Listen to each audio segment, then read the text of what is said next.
कक्षा 8 विषय गणित प्रश्नावली 6.1 वर्ग और वर्गमूल। क्वेश्चन नंबर 4, निम्नलिखित प्रतिरूप का अवलोकन कीजिए और रिक्त स्थान भरिए। इनका अवलोकन करके हमें रिक्त स्थान भरना है।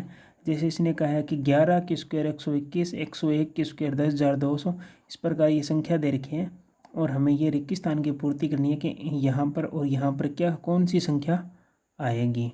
ठीक है, तो पहले ऊपर वाली संख्याओं को हम समझते हैं। ये संख्या किस प्रकार लिखी हुई है। जैसे यहाँ देखो 11 दे रखे हैं, इसने कहा है 11 के स्क्वायर को क्या लिखते हैं 121 को। ठीक है, 121 लिख दिया। अब इसको थोड़ा सा समझने का तरीका देखो, कितने एक है, एक और एक, दो बार एक है ना, तो हम इसको किस प्रकार लिखेंगे देखो, एक दो बार ये एक है, फिर वापस दो का वापस क्या होता है एक। इस प्रकार इसने इसको क्या लिख दिया 121 लिख दिया। अब इसको देखो 101 को किस प्रकार लिख सकते हैं, 101 का वर्ग क्या लिख सकते हैं देखो, एक दो बार एक है तो हम क्या लिखेंगे एक दो बार एक है, फिर दो का वापस क्या आ जाएगा वापस गिनती एक। ठीक है, यहाँ बंद कर दिया। बीच में कितना जीरो, एक जीरो तो एक, बीच में कितने जीरो, एक जीरो तो एक। अब इसी प्रकार इस संख्या को देखो, इस संख्या को क्या संख्या है 101 की स्क्वायर। हम देखो एक एक कितनी बार है, दो बार है, तो लिखेंगे एक दो, फिर वापस क्या आ जाएगा एक, दो के बाद में वापस उल्टी गिनती तो एक, बीच में कितने जीरो, दो जीरो, फिर यहाँ पर कितने जीरो, दो जीरो। अब इस संख्या का देखो एक जीरो जीरो जीरो जीरो एक, मतलब एक के बीच में कितने जीरो है, चार जीरो। गिनती देखो एक कितनी बार, दो बार, तो वही लिखेंगे एक, फिर वापस दो, फिर वापस उसका एक, बीच में कितने जीरो है चार, तो एक दो तीन चार, एक दो तीन चार। इस प्रकार हमें संख्या लिखनी। ठीक है, इस प्रकार इस संख्या का करेंगे तो एक दो। ठीक है, तो इन संख्याओं को हम लिख के देखेंगे। तो देखो इस संख्या को हमने लिखा, कितने जीरो थे, एक दो तीन चार। ठीक है, तो यहाँ कितने जीरो आ जाएंगे चार, एक दो तीन चार, फिर दो के बाद में कितने चार, एक दो तीन चार, ये चार जीरो आ गए। ठीक है, इन तीनों को मैंने अभी ऊपर समझाया था इस प्रकार। अब देखना इसको लिखना है एक कितनी बार है, दो बार है, तो हम लिखेंगे एक, फिर इधर लिखेंगे दोबारा दो, फिर दो का वापस एक। अब इनके बीच में कितने जीरो, एक दो तीन चार पाँच छः, तो यहाँ लगा देंगे छः जीरो, एक दो तीन चार पाँच छः, फिर एक दो तीन चार पाँच छः।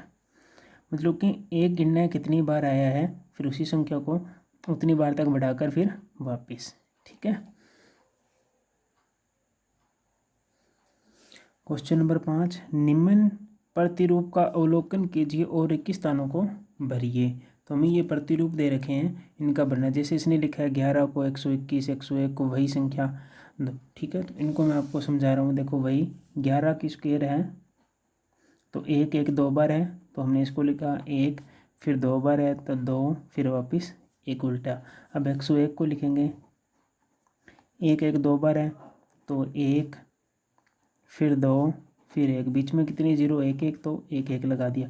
अब इस संख्या को इसने कैसे लिखा है देखो, एक देखो हमने क्या संख्या है 10, 101 की स्क्वायर करनी है। अब देखो एक कितनी बार है, एक दो तीन, एक कितनी बार है, हम देखो 3 नंबर संख्या। इस संख्या को कैसे लिखें, एक जीरो एक जीरो एक। ठीक है, तो इसमें देखो एक कितनी बार है, एक दो तीन, 3 बार है ना, तो हम क्या लिखेंगे एक, फिर दो, फिर तीन, 3 बार है तो 3 लिख दिया। ठीक है, 3 का वापस उल्टा क्या है दो, फिर वापस क्या है एक। ठीक है, ये तो बीच में क्या है एक एक जीरो है, तो सभी के बीच में एक जीरो, एक जीरो एक जीरो एक जीरो और एक जीरो। तो देखो यही है 10 20 30 20, फिर वापस एक। ये देखो यही संख्या बनेगी। ठीक है, तो अब इस संख्या से हम ये संख्या बनाएंगे। देखो एक कितनी बार है, एक दो तीन चार, एक कितनी बार है, 4 बार है, तो क्या लिखेंगे एक दो तीन 4, 4 बार लिख दिया, ठीक है। फिर 4 का उल्टा वापिस 3 2 1, ठीक है। तो अब इनके बीच में कितने जीरो लगाने, एक एक जीरो, 1 2 3 4 5, ठीक है। तो सभी के बीच में एक आएगा, 10 20 30 40, 30 20 1, ठीक है। तो देखो यहाँ पर अधिकतम कितनी है, 4 बार है ना, 40 अधिकतम, तो 4 1 है। तो इसमें हमें अब की बार ये संख्या का विस्तार दे दिया, देखो 10 20 30 40 50, 50 आ गया, बाद में वापस क्या आ रहा है 40 30 20, ठीक है, इस प्रकार आ रहा है, ठीक है। तो पहले तो इसमें तो बढ़ता क्रम चल रहा था, देखो क्रम चल रहा है बढ़ता, फिर घटता क्रम। तो अधिकतम कितना है, 50 है, 50 का मतलब एक कितनी बार होगा, 5 बार होगा। तो हमने यहाँ 5 बार लिखना है, 1 2 3 4 और 5। अब इनके बीच में क्या लगाना है, 0, एक यहाँ लग जाएगा, 2 3 और 4, और इसकी क्या हो जाएगी, स्क्वायर।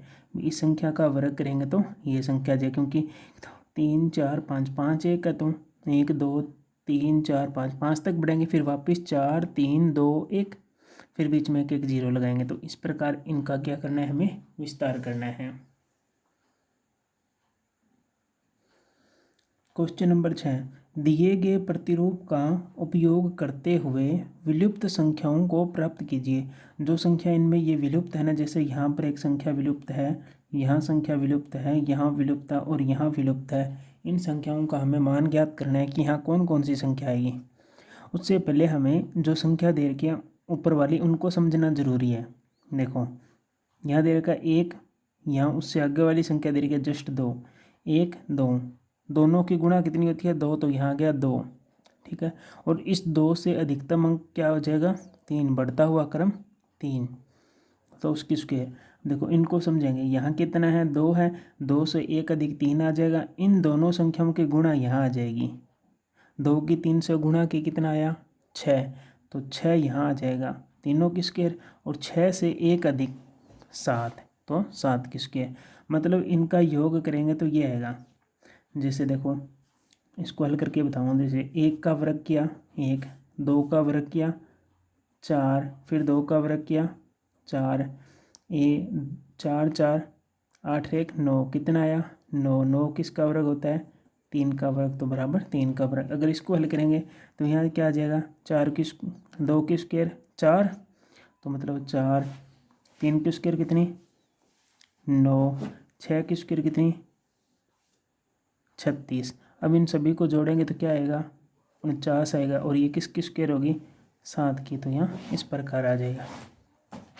तो इनको हमने समझ कर लिखना है। अब इसको कैसे देखो, 3 की स्क्वायर मतलब 3, 3 से 1 अधिक यहाँ पर क्या आएगा, 4 आएगा, 1 अधिक आएगा, ठीक है। और 3 को 4 से गुणा करो, कितना आता है 12। इन दोनों संख्याओं की गुणा यहाँ पर होती है हमेशा ही, जैसे 3 और 2 की गुणा यहाँ है, इसी प्रकार 3 और 4 की गुणा यहाँ है, 3 और 4 की गुणा कितनी होती है 12, तो 12 यहाँ पर होगी, और 12 से 1 अधिक यहाँ होगा 13, 13 की स्क्वायर। ये एक तरीके का सूत्र है, इस सूत्र में काम करेंगे। जैसे 5 4 की स्क्वायर और 5 की स्क्वायर। अब यहाँ पर किस स्क्वायर आएगी ये बताना कि यहाँ पर संख्या क्या आएगी। तो यहाँ पर 3 × 4 कितना 12, तो यहाँ पर 4 × 5 कितना होता है 20, तो यहाँ कौन सी संख्या आ जाएगी 20, तो ये हो जाएगी 20 की स्क्वायर। और 20 से 1 अधिक 21 आगे दे रखा है, मतलब यहाँ संख्या क्या आएगी 20 आएगी। इस प्रकार देखो यहाँ क्या है 5 है, 5 से यहाँ पर क्या आएगा 1 अधिक आएगा। अगर यहाँ पर 5 से 1 अधिक अगर मैं 6 लिख दूँ तो क्या ये सही बन रहा है, 5 से 1 अधिक 6, इन दोनों की गुणा करूँ तो 30, 5 × 6 30 की स्क्वायर, ठीक है, 30 आ गया, और 30 से 1 अधिक 31, ठीक है। तो इस प्रकार यहाँ पर क्या आएगा 6 आएगा। अब ये दोनों रिक्त स्थान दिए हुए हैं, इन दोनों रिक्त स्थान को कैसे भरेंगे, देखो यहाँ दे रखा है 6 की स्क्वायर, यहाँ दे रखा है 7 की स्क्वायर, तो इन दोनों को गुणा करना होता है, मैंने बताया था। तो 6 को 7 से गुणा करो, कितना आता है 6 7 कितने होते हैं 42, तो यहाँ क्या हो जाएगा 42 की स्क्वायर, क्योंकि 6 और 7 को गुणा करना है, इन दोनों की गुणा यहाँ आ जाएगी, 6 और 7 की गुणा 42, तो ये आ गया 42, ठीक है। अब 42 से 1 अधिक आ गएगा, जैसे यहाँ 30 से 1 अधिक 31 आया था, इसी प्रकार 42 से 1 अधिक 43, तो यहाँ 43 की क्या हो जाएगी, स्क्वायर हो जाएगी। इसका ये एक तरीके का सूत्र होता है कि दो संख्याओं को गुणा करके उससे अधिक वाली संख्या, जैसे इसको दोबारा बता देता हूँ, 5 और 6, 5 और 6 की गुणा 30, 30 से एक अधिक 31। इसी प्रकार 6 और 7 की गुणा कितनी होती है, 42, और 42 से एक अधिक क्या हो जाएगा, 43 की स्क्वायर। अगर इनका वर्ग करके जोड़ेंगे और इसका स्क्वायर करेंगे तो दोनों बराबर आते हैं। ये मैंने यहाँ किया है। इसका देखो, 2 की स्क्वायर 4, 3 की स्क्वायर 9, 6 की स्क्वायर 36, तो इन सभी को जोड़ेंगे तो क्या आता है, 49, और इधर 7 की स्क्वायर करेंगे तो क्या आता है, 49, तो दोनों बराबर आता है। ठीक है, इस तरीके से ये एक सूत्र में काम करता है।